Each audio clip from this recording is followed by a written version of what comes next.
So I asked this question because I didn't want any of us to cop out here, right? So we know at this point in Eminem's career, his most celebrated albums are the Marshall Mathers LP and the Eminem Show. It's really just when he was at his prime, peak, zenith, all of that. It's his best output.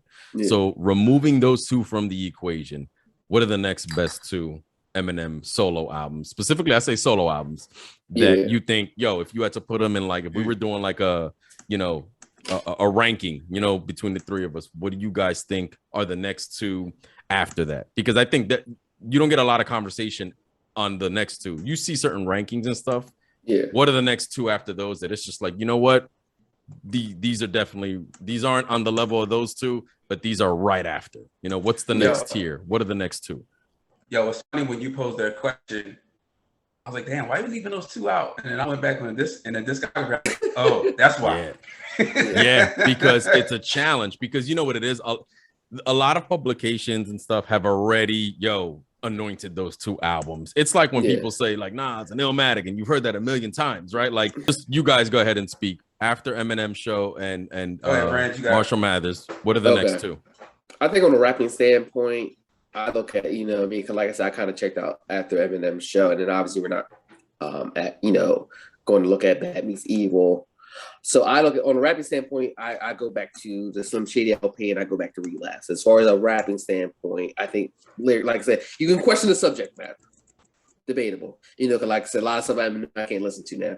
But as far as just a rapping MC standpoint, those are the two albums I will reach out for after the said mention, at that point. Slim Shady LP and Relapse. Yeah. Okay. Now, let's keep in mind, guys, he's not the only one that's he's over the top, but he's far from the only rapper that murders and kills and does stuff in the music. But I don't want us to sound a certain way. He goes off the deep end. Yeah, like that song you said on Relapse. Yeah, that's like there's a lot of people. But just so that for anybody listening, so they don't think he's far from the only one. I just think he was just there's almost levels psychotic with it. It's levels to it. So we're not saying like obviously because Redman had the shocks up, Chino XL, Biggie had the shocks up, Bone, Old School Bone, 3-6 Mafia, but there was levels. I think for Black and Brown folks, it was like, okay, here's what our shock value stuff, and then here's Eminem's shock value stuff. Where we're looking like, whoa. We want to say that, because we already look at on a cultural standpoint, it's not going to be a good look for us. Versus his cultural standpoint is a whole different ball game where he had more leeway. We would have advantage from our families. You know what I mean? You know what's bad, guys? We're here. I know what you're saying, Renz. We're here drawing the line of what's the acceptable murder and what's the bad and what's the this murder's good, this murder's bad. You know what I mean? But I do get what line you're drawing, because growing up, I used to be like, I was just like, he just goes too far with it. But I just wanted to throw that out there for anybody thinking we're acting like he's the only one, and he's not. So I interesting choices: Slim Shady LP and Relapse, which is interesting, Renz, because I feel like those albums mirror each other. And when you break his career up in two halves, Slim Shady LP, right, over the top, Relapse also over the top, he sprinkles in serious moments in there.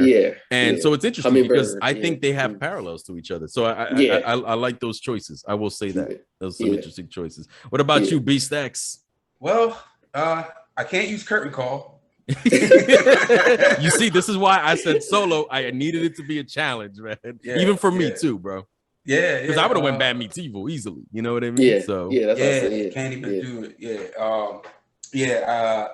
I did not like that. Did he produce like one of the Tupac? Let's not even talk about that. Yeah, we gonna talk about that. So I'm gonna go with Slim Shady LP, Kamikaze. I said I look. Listen, front half of that album is dope. The front half is dope. Gets a little dicey towards the end. I even like the album cover. He just an old dude to the Beastie Boys. Yeah, you know what I mean, yeah. I will the buy guy that knows his history. And what was bro? He's a fan. He's hip hop. I will buy that vinyl just for that cover. Oh, okay. I thought you said and Revival. I'm like, what? I didn't even say vinyl. Yeah, that's one thing. Eminem pays homage to the legends all the time. Not just because it's convenient, but because he's an actual fan. Yeah, he's true hip hop.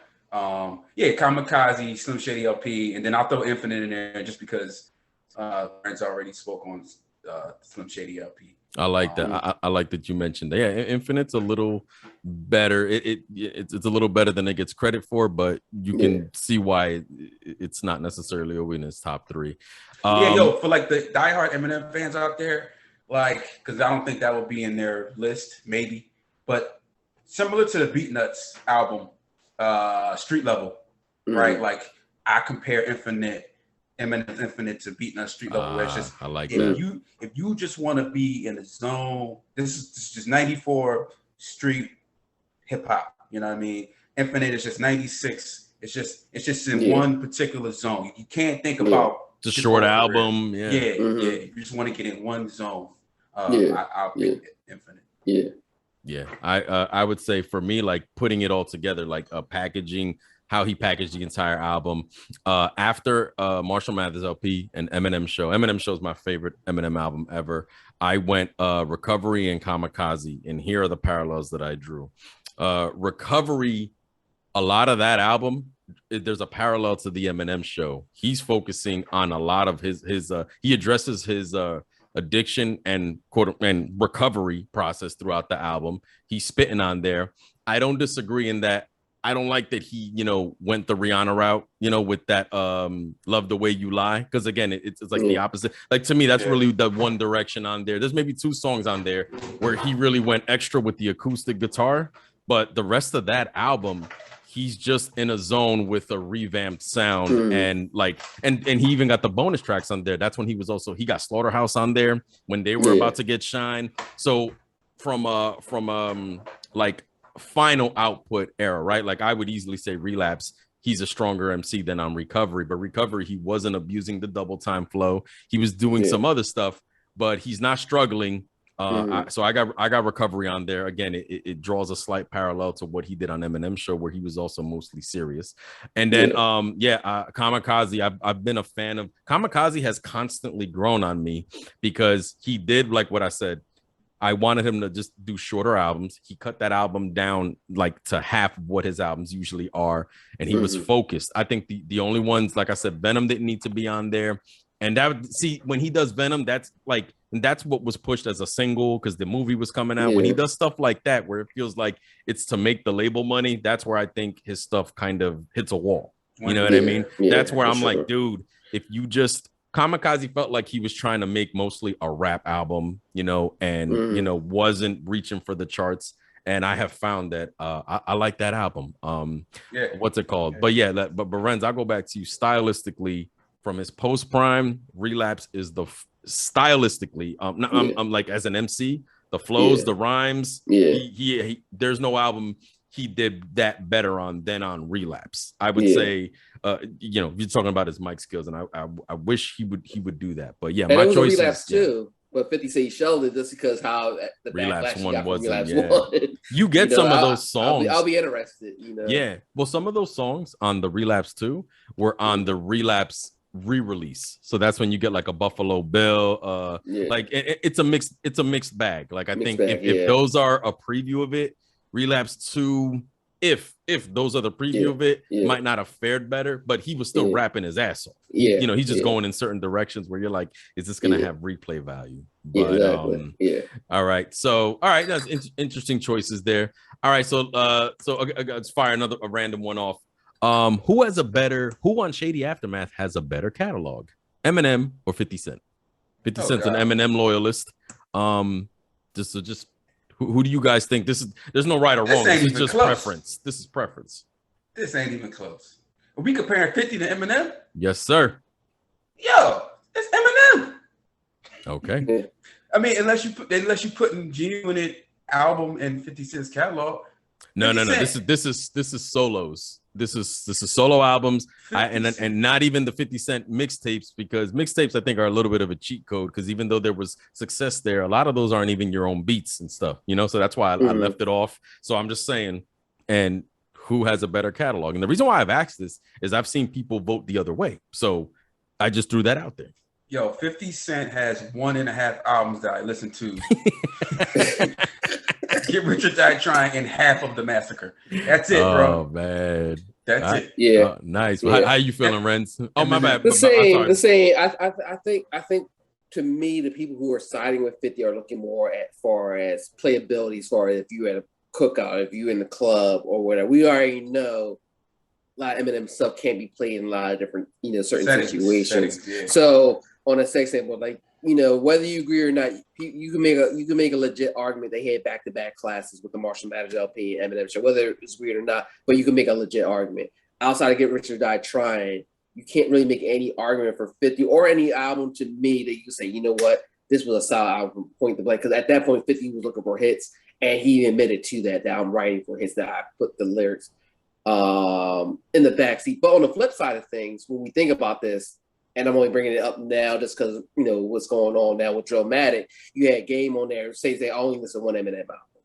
You know what I mean? And then which is not what he was saying 10 years ago. Yeah, exactly. And then using the same excuse that some people use, saying, well, he can't be one of the all-time greats if I can't play him in the club or I can't play him in the hood, quote unquote, and brought up the the cultural appropriation, obviously. And we had some of the discussions. So I look at it too, because like when we look at white MCs, like I never at any point, even when Eminem was wearing the do-rag, say, hey, he's appropriating the culture. I looked at it like he associated certain black features as far as hip-hop culture, period. You know what I mean? I don't look at him like a Post Malone.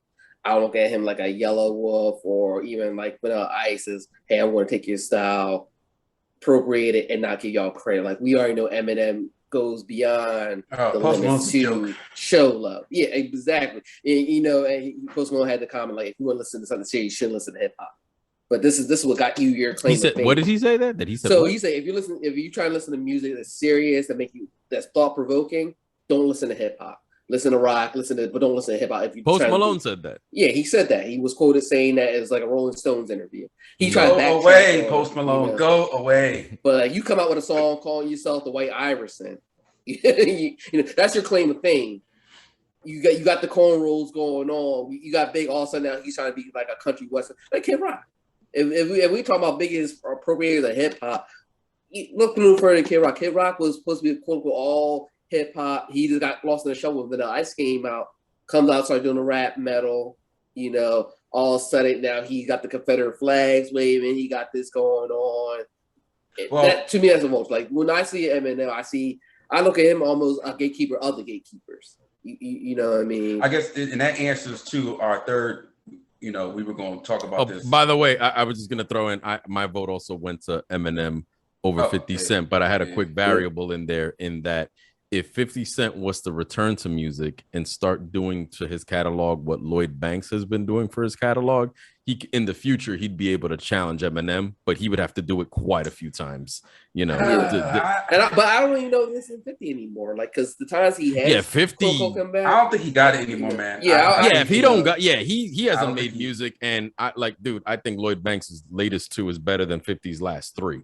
But that's what I'm saying. The only way 50 would have to come back to music, have the hunger, have it, and do it. And as you can see, everything I said is a long shot. So my vote goes to Eminem as well. But the one thing I'll say is, Eminem is not somebody I ever looked at as a appropriate or nothing like that. He's somebody that grew up in a neighborhood that he was reflecting. That was it, and he represented for it.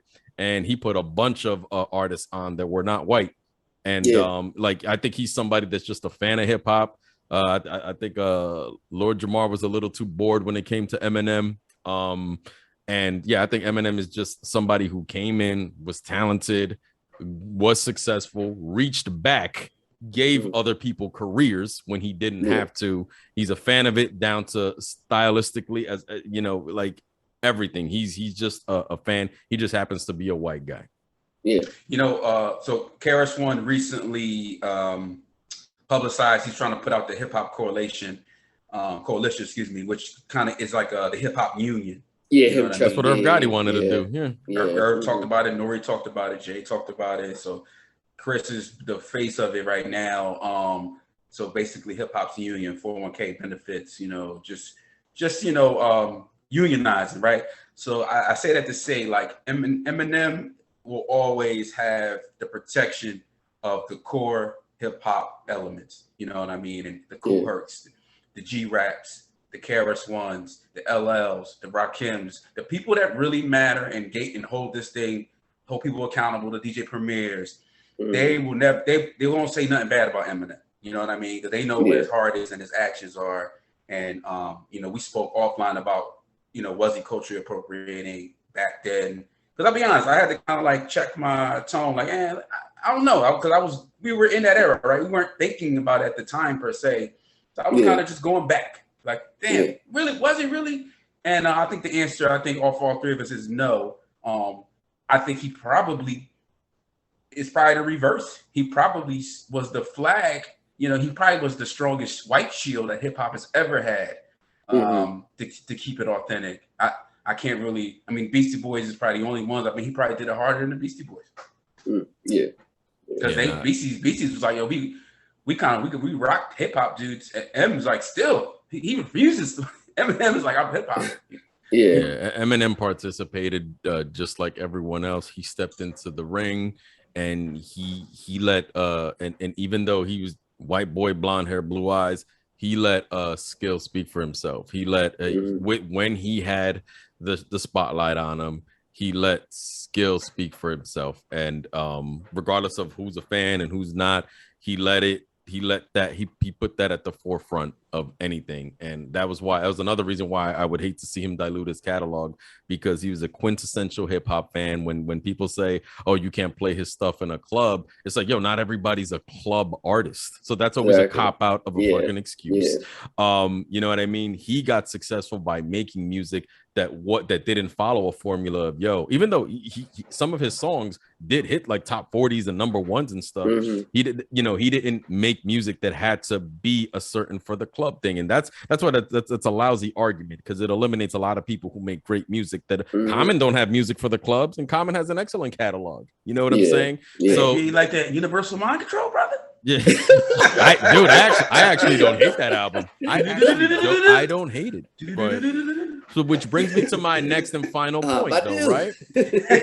So brings me to my next and final point, right? See, I think Eminem is a difficult versus opponent it's difficult to get a versus opponent for him, because the lane he took and succeeded with at the level he did, he doesn't really have a parallel of somebody who did it like that, that didn't do it, that did it without necessarily club music. And I think that's why Eminem is a hard person to do it. This is not to say he doesn't have 20. Like, Eminem got 20 like rap records that he could do on there. And I will say, I'll start it with this, right, to kind of wrap it up. When they first announced him and DMX, I was curious about that one, because DMX was another one whose hits were not necessarily club song. He has like Party Up with Swiss or whatever, but a lot of DMX's stuff was not necessarily club friendly. I mean, you could bang it in your car or whatever like that, but that was the first one. And he was also an artist that was big enough, right? Some people were like, yo, you should put Eminem in like a Redman or whatever. And in some ways they match up, but Eminem was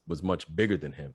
So when they mentioned DMX, I liked that one. I'm a bigger DMX fan than I am Eminem, but I thought that one could kind of work. And then eventually I felt like maybe Eminem's going to have to just go the Redman and Method Man route, where he does a versus with 50 Cent.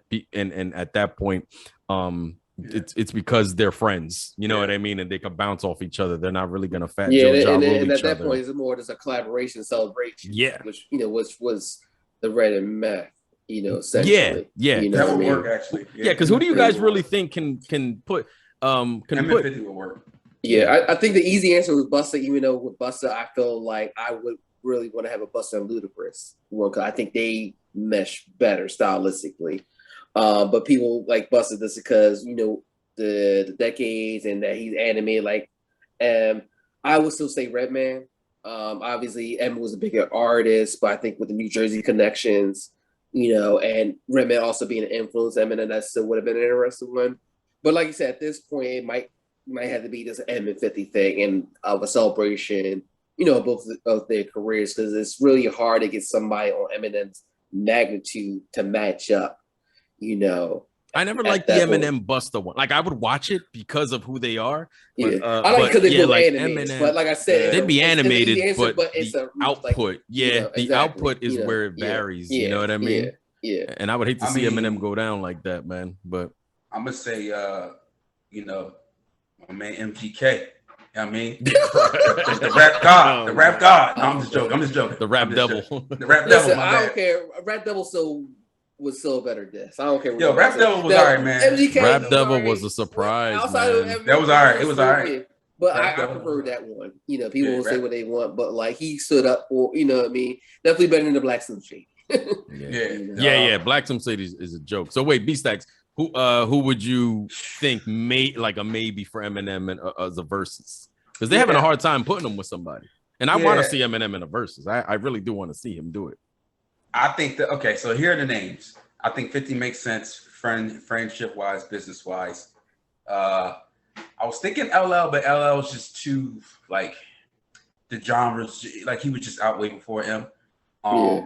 So, I think I came up with the right person, because they both can go, like, acoustic. They both got soft songs. They both got harder songs. M goes another level.